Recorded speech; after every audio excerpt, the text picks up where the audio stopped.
Hi, I'm Lippy. And I'm Grumpy. Together we're Lippy and Grumpy Do Podcasting. In this episode, loud wood pigeons, Ted Lasso, GCSE's missing persons, and science stuff.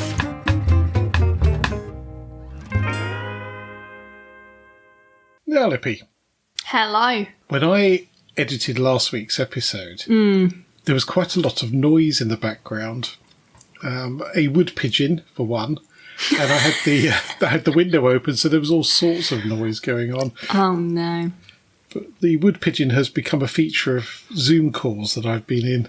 And I quite often get somebody say, "So, a wood pigeon I can hear." Where are you? I think it is on the roof just above the window. But I do apologise for that. It was hot. What can I say? Now, last week I gave you a bit of homework, which no doubt you've not done. Or even remembered about. No. I don't even remember now. Saying that, I don't even remember. Well, I tasked you with it rather than you offering to do it. So it was the real name not the real name, but the translated name for Argentina, which is Land of the Silvery River. And apparently it is the River de la Plata, which is in Spanish is Silver River, which runs through Argentina. So that's why it's called Land of the Silver River. Because that makes sense. Yes, it has. And thank you for doing my homework for me. That's quite all right. There's a lot of information on New World Encyclopedia. So not Wikipedia for once, the New World Encyclopedia. It's just got a whole load of information about it. Now, I had a message from the Screaming Tomato on Friday saying, listening to the new podcast, in the context of a music festival, Cabbage plays Havoc with me. If you whistle Havoc, I'll see if I recognise it. So I presume it was a group called Cabbage playing a track called Havoc with me. Which I was very confused by that comment. Yes, I was a little to begin with. And I think I responded and just made it worse, to be honest. Because, if you eat a cabbage, that does play havoc with you. It does tend to. It's where my mind went. Yes. Would it also be a great name for a prog rock record or track, which is basically the whole of one side of a vinyl album. But so yes, that did make me smile. And on Sunday we were down at Goodwood for Minis at Goodwood. Yes. And bumped into Mini Matt, and turns out he is a massive Titanic fan, not of the film, of the event, and he puts it down to a book his dad had, which were events that changed the world, and he agreed with me about the fire. He'd heard that somewhere before, and he said it was something about the speed at which they hit the iceberg, because they were going for the Blue Ribbon Award, which presumably is the fastest crossing, that sealed their fate. But he quite fancies doing a special on the Titanic, which is great, because we can just sit back, ask some inane questions, and let Matt go. My first question is, can you be a fan of the Titanic? Well, you can be very interested. You're a fan of a boat sinking. Fan of a boat failure. Yeah, I see what you mean there. You can be extremely interested, or what's another good word for it? No, I think you're just interested by it. Yes. By the event. I wouldn't go around telling people you're a fan of a sinking boat. No, that was my interpretation. You're quite right, actually. If anybody else is a fan of a catastrophic event, then please let us know. A Titanic connoisseur, maybe. Well, no, that's just as bad. Yeah, that is. I think that's just as bad. Yeah, that could be, actually. Now, we've discovered a new programme on, as much as I didn't want to get another streaming service on, which actually I'm not paying for, Horse Whisperer's paying for, on, what is it, Apple TV. Yes. Which has got a bunch of stuff on it. I'm really impressed with what it's got on there. And one of the series is called Ted Lasso, which is just brilliant. It is such a good series. So previously, my go-to character for what do I do in this situation was Jack Bauer from 24 Obviously. Hours. Or 24. Yeah. Obviously, because he gets out of a tricky situation. That's gone now, Ted Lasso, because he is just so positive. Absolutely bang on positive. No matter what the situation, he sees the best in it. I haven't quite got around to watching it, but it is on my to-watch list, mainly because the new Game of Thrones what they call prequel has come out. Yes. And I'm just stuck in that, really. But I have seen a clip from it where at one point they're all giving the middle finger to a player and then he knows what that means. Yeah, I'm not sure what that is. That bit is. Oh, you might not have got to that bit, yeah? Probably have. I may have just missed it. But there's some brilliant characters, and we've said this before on here, on the expertise that some people can create comedy series or any series where you're absolutely glued to the characters and you know who they are from the offset. Yeah. It's a stunning bit of writing. There is a connection with Scrubs. I think Bill Lawrence is the writer for both of those. Ah, okay. And Scrubs was a brilliant series as well. So I'm not surprised actually if that's the main driver behind it. But yeah, if you can see anything on Apple TV, I'd highly recommend it. That's a very, very good series. And I can't remember what the dragon show's called. Oh, well, it's Game of Thrones. It's not. It's basically House of Dragon. It's called House of Dragons. It's virtually Game of Thrones. Honestly, it's so good. It is basically Game of Thrones, but it's as good. It's impressive though that they've made it as good, and it's a prequel and complete character role change. One of the Doctor Who's is in it, Matt Smith.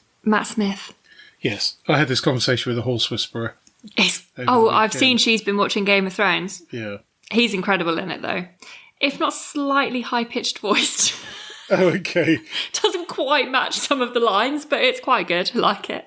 No, the Horse Whisperer and Wife of Grumpy have both crossed the line into Game of Thrones, and it's not one that I'm crossing. They're on episode 10. I've seen it. They've been... The issue with Game of Thrones, when you watch one, you want to watch all of them. Or none of them. You get sucked in. No, have you watched one, though, the first one? No, not happening. Exactly, so you wouldn't know. You wouldn't know. No, definitely not. Anyway, moving on. Cars. God. Lady Diana had a Ford Escort RS Turbo Mark 1 for a fairly short period of time. And her security detail wanted it to look like a normal Escort. So there are some differences. It's the only black one that Ford ever produced. And some of the detailing around it looks more like a normal Mark III Escort than the RS Turbo. So it is a unique vehicle. And when she'd finished driving it, then it went back to Ford. And I think the CEO of Ford had it for a while. It went into their museum. And I think it was now in the private hands of somebody or other who put it up for auction at the Silverstone Classic this weekend. I normally at this point would say have a guess at how much it went for. But I'm not going to do that. I'm just going to give you the figure because it is mind-blowingly high. I like guessing, though. Okay, have a guess. Okay. Classic car. Classic-ish car. One of a kind. Very low mileage. Owned by Diana. And immaculate. I mean, it is utterly immaculate. 650,000. My word, you got it bang on. How did you know that? I actually read the notes for once. Very good. I was stunned. That's mad. I was stunned. In fact, when I saw the news come through, I obviously uttered something. And Wife of Grumpy said, "Is everything okay?" I went, "Yeah, I'm just a bit shocked. That's all." I wonder how much they originally paid to have it built. How much would it have been originally? Probably between 5,000 and 7,000, I would have thought. Yeah, I was going to say, I feel like it's definitely worth more now. Well, they are fairly rare, so they do command a bit of a premium, but nowhere near that. It's the providence on that. I'll tell you, I bet you someone that really is a fan of Diana bought it. I don't know. And all I know is it's staying in the UK, which is a good thing. That is really good, yes. So the Escort the Princess of Wales had, which had 25,000 miles on the clock, obviously 650,000. Same year, in white, obviously, with twice the mileage, 54,000, is 32,500 currently on Car and Classic. So it is, it's an extortionate amount more. Well, yes, it is, but it's the provenance on it that is just remarkable. Anyway, changing the subject slightly to mathematics. Ooh. quite surprised and pleased to see that a 92-year-old man took his GCSE in maths this year and passed with grade 5, which apparently is the highest mark. No, it's not. Grade 5 isn't. Oh, hang on, the highest mark possible for the foundation course he studied. Oh, yeah. So that's a C. So, grade 5 is a C. I've recently learned what all the grades mean. I think 8 is the highest. 8 is the highest. 8, I think so, yeah. Yeah, you see, but I did CSEs, not GCSEs. and it worked the other way around. Well, no, because we had CSEs and O-levels. So CSE grade 1 was the highest, not grade 8. So it's very confusing for us. I know, and I feel like the year I did it was simple. It was A, B, C, D. Was A star, A, B, C, D. Yeah. Yes, I don't know when that was changed. No. That's actually very impressive, though, because I don't think I could pass a foundation maths course now, and I did maths A-level. That's very true. So the last maths exam he took was in 1946, so a bit before your time. Maths would have changed so much by, in that amount of time as well. Well, he said he used the slide rule, and I just about missed out on slide rules. We just about had calculators in by the time I did, CSE. This time we had a calculator and a magnifying glass, because obviously it was quite hard to read. Yes. Because that's, I think, one of the things actually with a calculator doesn't help you because you have to show you're working. Yes, so I guess with the slide rule, it's easier to show you're working. You're still using it to calculate stuff. Yeah, true. And it doesn't need batteries, so maybe it's. But then there are certain questions that you're meant to show your calculator skills to work out. I don't know, because that was in my A levels. I wasn't very good at that bit. I had my calculator on the wrong setting, I think. I still got the right answer, but my calculator was not on the right setting. It took a while. How bizarre. What was it on slow setting? Battery saver mode. Very good. So at the other end of the age scale, we've got the youngest person to fly solo around the world is a 17-year-old. Damn, that's young. They can't even drink. Well, that's probably just as well. Yeah. So, it took 5 months to go across 52 countries. Born to British parents but grew up in Belgium. Also, they would only just be able to drive a car. Yeah, well, only just have a licence. I think you can start at 16. Oh, yes, but you can't officially pass until you're 17. You can't drive unaccompanied until you've passed anyway, so that was a silly comment. No, it was a bit, wasn't it? But that is a remarkable achievement. Very, yes. To have done that. And I wonder what he'll go on to do. So sort of feel he might be an adventurer. Yeah, very focused mind, I feel like, to be able to do that. Yes, absolutely. And quite a bit of cash as well, I should say. Not mind being alone a bit as well. Well, that is very true. Very true indeed. But, with communications these days, you're never really alone, are you? Yeah. I think I would attempt to do around the world in a boat, just for the peace and quiet. Depends on what you count as around the world. I might accidentally get stuck in Florence. So you go through the Mediterranean and then the Suez Canal. Yeah. Yeah, you see the Vendée Globe, which is around the world, goes round Antarctica, essentially. Yeah, I don't want to do that bit, though. So technically it is round the world, but it is in the hardest seas to sail. Yeah, I wouldn't want to do that. 1, because of that. 2, if you fall in, it's cold. 3, it's just cold. Well, I'd like to stop in Italy and stay there. Just go on holiday. I am on Saturday. Yes, that's very true. Oh, yes, as a heads up, we won't be on next week. Oh, yes, we won't. No, so I'll recycle something. Well, you could do, but I think that's going to be unlikely. Yeah, that will be. So I'll recycle something from maybe the early years. So are you all packed for your trip then? Semi-packed. I'm a last-minute packer, mainly because I'm lazy. Do you unpack at the other end? Instantly. Oh, no, sorry. Do you mean at the hotel? At the hotel. Do you unpack it and put it in the drawers? Not normally. No, I find that quite tricky as well to do.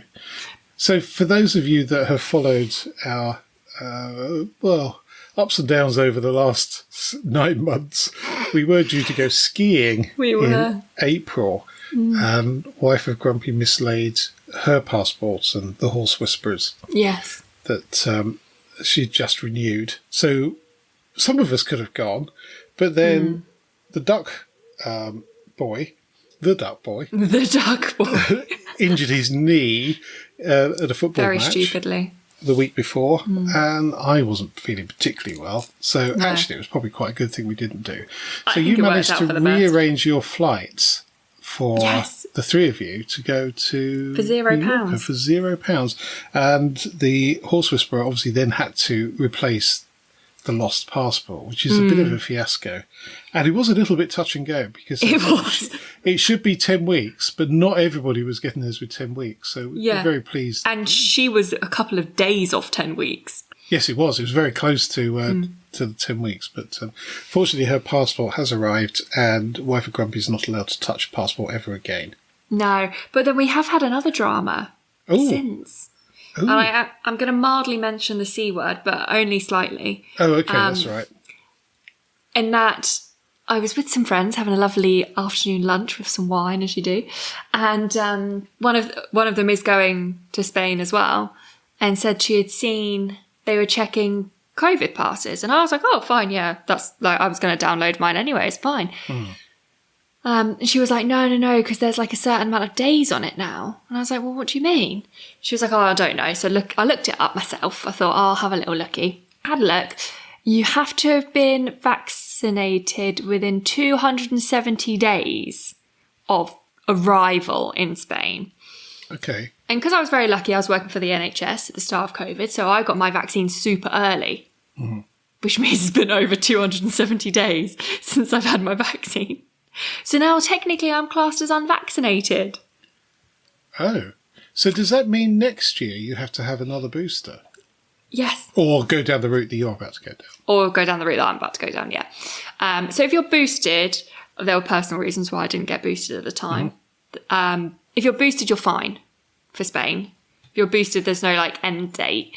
But if you're not boosted, it's 270 days since your last vaccine. So I had a bit of a frantic Google on getting the booster, but only actually realised this. You have to have had the booster for 14 days before arriving, which I didn't have 14 days. Okay. So then I couldn't get the booster. So then that was a drama. So then I was looking into tests. You can take a test as long as you have a negative result, and then you have to send it off to get the certificate, and you have to download the app and fill out the info on the app and upload the certificate to the app, and then you get a scan thing. Oh, blimey. But then I was stressing because I thought you had to go, like if you go to America, even if you're vaccinated, you have to go to a test centre or be observed doing the test. Yeah. So I was like looking into all these things. Finally found a great site. I can't remember what it was called. But they had a live chat. So I messaged the lady on the live chat saying, oh, do you know if you have to have an observed test for Spain? And she said, no, you don't. You just have to do a test and then upload your results. Okay. It's like, perfect. So I'm doing that. It's a lateral flow as well. So I have to take it 24 hours before. And I think it cost me 20 quid. It's not too bad. No, it's cheaper than the observed ones. So I was in a panic for a few days, but I think we're fine. Good. Unless I test positive on Friday when I do my test. Wow, yes. That would be difficult, wouldn't it? That would be. Yeah. But then it got me thinking that if you're vaccinated, you can still catch COVID, but you haven't had to do a test. But it does lessen the chances, I guess. Yes, funny enough, I was listening to the Private Eye podcast today, and the guy that has been writing the medical column since, well, for quite a long while, but it's obviously over 2020 and 21 is expanding quite a bit. And he was talking about the statistics around people that have been vaccinated and those that haven't and those that have had it. And he said how complicated that model is. He said it's not a straightforward thing. And they're still evaluating it in terms of data and whether you'll have more immunity if you've had the vaccinations and you've had it, or whether you've just had it, and obviously all the variants then piling on top. So it's a very complicated data model. So, and again, we've always said on here, if you can boil it down to one metric, it's not right. It's not right. It can't possibly be right. So it always needs some sort of context and clarification. So, well, good luck on Friday. So if you hear our dulcet tones for the first time following Friday, you know it's all got a bit Pete Tong. Yes. Well, the other interesting thing about Spain is you now have to prove you've got £100 in your bank. £100 to spend each day. Yeah. Well, I think it's your 100 account. euros. But 100 yes. euros. But apparently, one, they don't really check it because my friend just went there from work and they said they didn't get checked. It's a spot check. So I think they look at your passport and judge whether or not you're going to try and stay in Spain. Yeah. Like they do with random spot checks anyway. Yeah, it's not just a Spanish thing, it's the Schengen area. Oh. It's many of the countries can ask for that. And also the limitation on number of days you can stay is a Schengen thing, not an EU thing.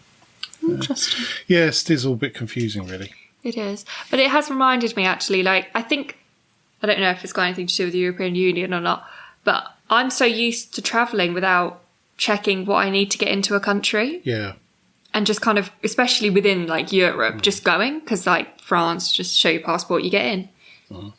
Same with a lot of places in Europe. Yes. But actually, probably need to start checking about what actually I need to be able to get into the country. Otherwise, it just sends you home again. You make it all the way to their country and then they send you back.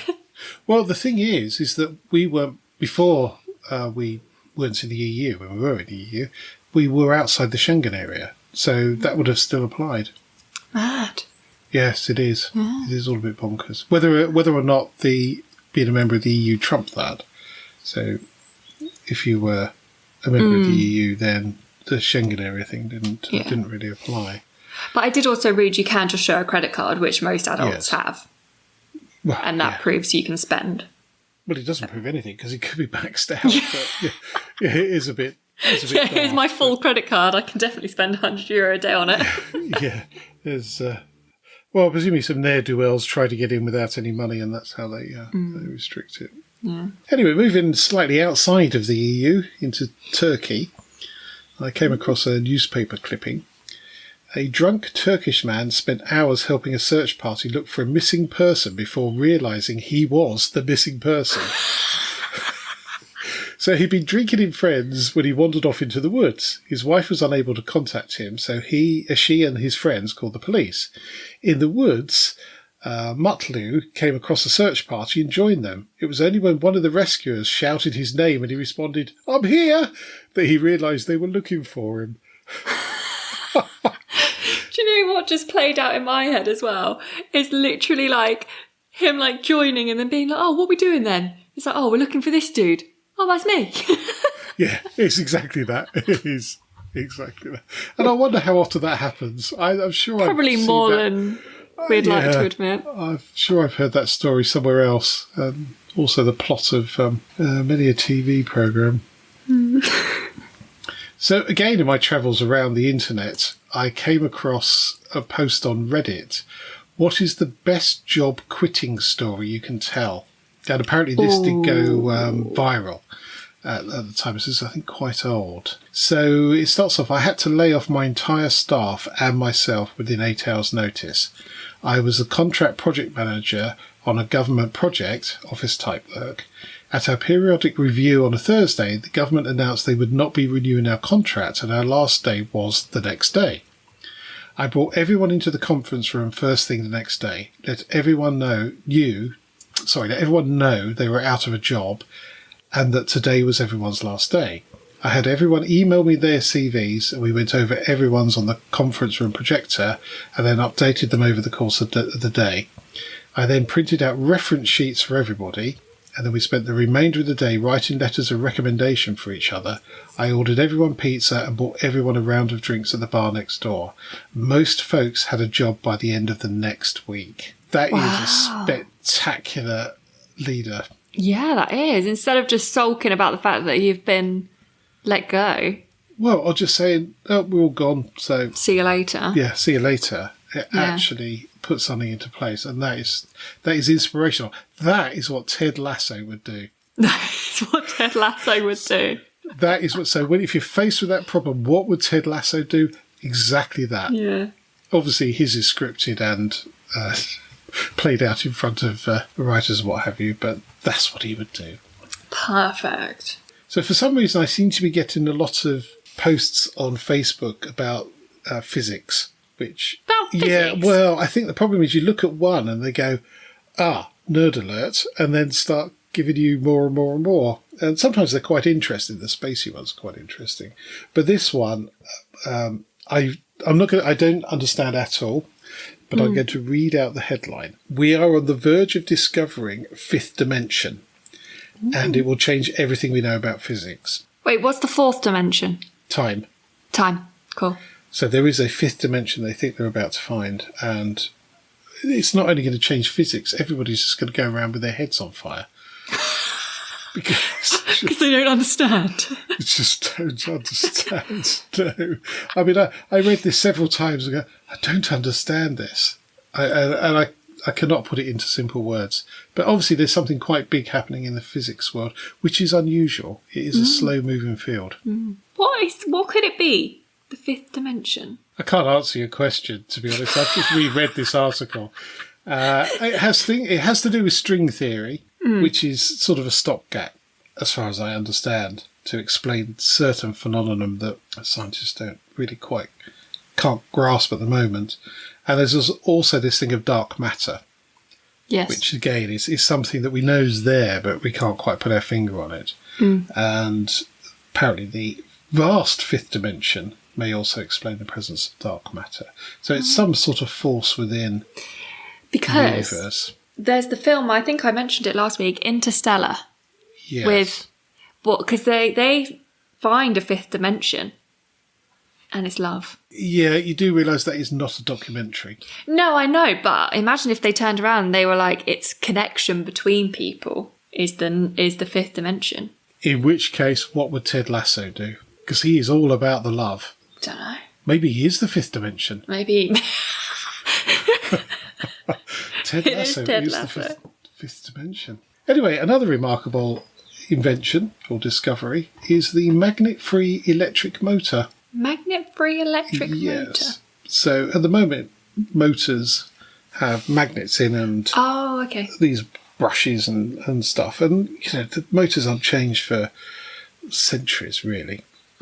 So being able to produce one that doesn't use magnets is brilliant, and it won't wear out because there's no brushes or stuff in there to get gummed up, which is often what happens with starter motors and alternators and things like that.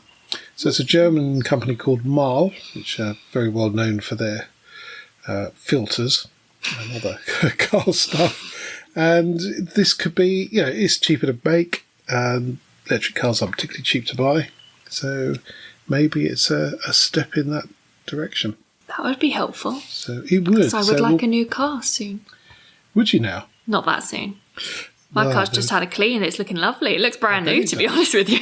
Inside and out. Right, there's also quite a lot of the internet saying that with the energy cap going up, that it actually costs more to run an electric car than a... I don't know what they're comparing it with. I suspect it's probably not my elderly V70 estate.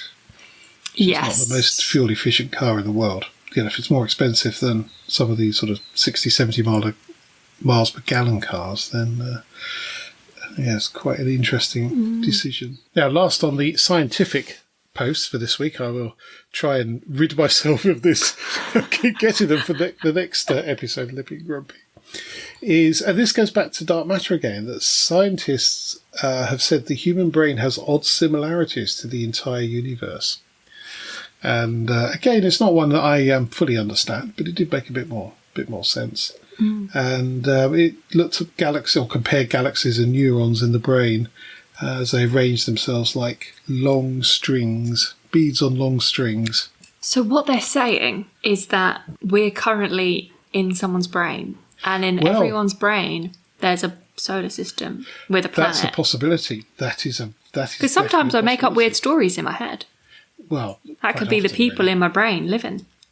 Oh God, I shouldn't say that out loud, should I? I'll get put in a mental asylum. No. That's the people in my brain. Yes. Well, it's a possibility that we don't know where the universe is. It's just there. So it could be the fingernail of a tall giant. One day you'll just come shooting out someone's eyeball. Well, possibly, or nostril. That sounds a bit nicer. Yes, it doesn't sound good, does it? No, but that would be quite something. So I'm not sure what use that study is. interesting nonetheless. I did read a story when I was much younger, a short story, about the telephone system in the world, which essentially is like a brain. So it's lots of nodes connected together. And then one day the whole telephone system became aware, sort of a bit like Skynet in Terminator.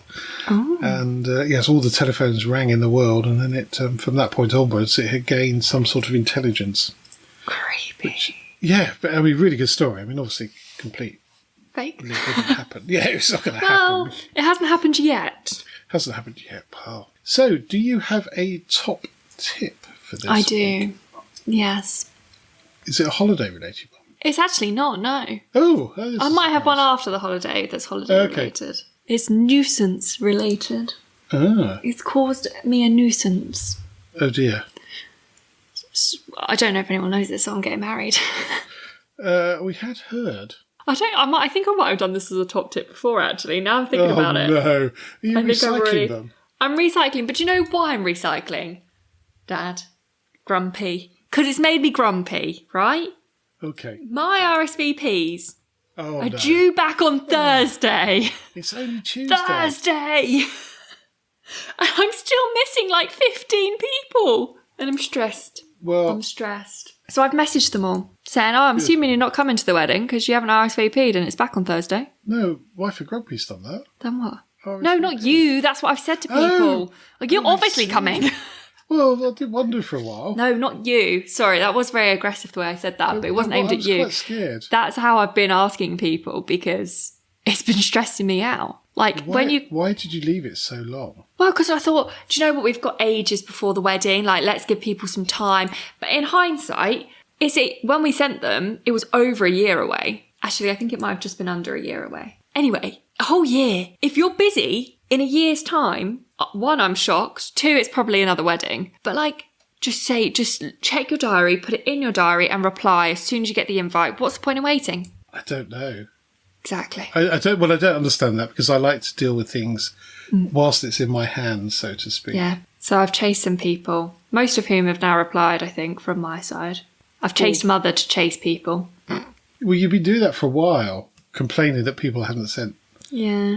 But I didn't want to message too soon in case they were aware of the RSVP deadline and they were just trying to figure things out, which has not been the case for any of them. No, they just haven't done it. They just haven't done it. Yeah. Part of the problem is that you gave too much time. I did. I think it would have been a lot better if you'd not done that. Given them like 2 weeks. Well, that's all you need, really, isn't it? Yeah, absolutely. If that. So anyway, one response was, I haven't got the invite. Someone moved house in between me sending it and them getting it. So oh dear. Oh, well, that's a good explanation. But they knew. They had known about, obviously, they're coming to our wedding, so they knew about our wedding. But they obviously didn't know how to RSVP, and they didn't know that they missed an invite or whatever. Which is shocking because their brother and sister and mum and dad all got the invite. So I don't know why. They must have thought I didn't invite them. Well, you must be getting quite irritated because you're banging the microphone again. Oh, sorry. It's because I'm like... There may not be a wood pigeon this week, but there's lots of microphone booming. It's okay, I've calmed down now. You've calmed down. I've calmed down. Just top tip, if someone invites you to their wedding, just say yes straight away. Or no straight away. The top tip is if you've got something in your hand that needs dealing with, deal with it there and then. Yeah, and actually do what one of our guests has done and say no and send a gift still. Oh, really? Yeah. Was it a good gift? Oh, we don't know yet. Oh, okay. So it could be a bag over elastic bands. Well, from the initial message, it seems like it will be a honeymoon contribution. So it's a great gift. Oh, passport cover.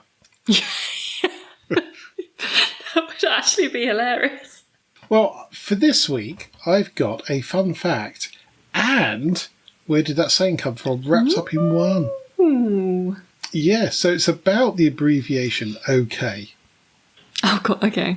So in 1839, the abbreviation OK was published in the Boston Morning Post, meaning all correct. An intentional misspelling of all correct with an A. So I was about to say OLL correct with a K instead of all correct, ALL correct with a C.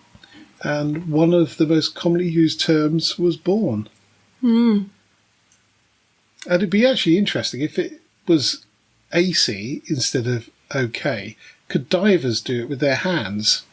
You know, they do the OK thing, which looks like an O and a K. No, it doesn't. Well, it sort of does.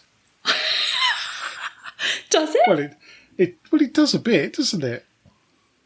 Well, I guess if your fingers were like that, it would look more like a K. Well, no, it looks.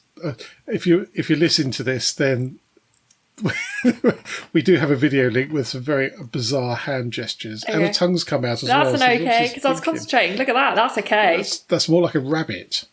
That is, yeah. If you were projecting that on the wall, it would be a rabbit. So, and it is an internationally known word. So, have a good time in Mallorca. Thanks. All inclusive, so make the most of it. I messaged one of my colleagues today saying, sorry, I won't be there. I'll be by a pool drinking all-inclusive pina coladas. Fantastic. Well, have a great time, and I hope the weather's good. Ditto. And we'll see you in 2 weeks. That's it for this podcast. Thank you so much for listening. You can help spread Lippy and Grumpy's view on life by leaving a review on your favourite podcast platform. If you're not sure how to leave a review, or if you download from Spotify, there's some help at lippyandgrumpy.uk/review. And if you would like to get in touch, email podcast@lippyandgrumpy.uk. So it's goodbye from me. And goodbye from him. Goodbye. Goodbye.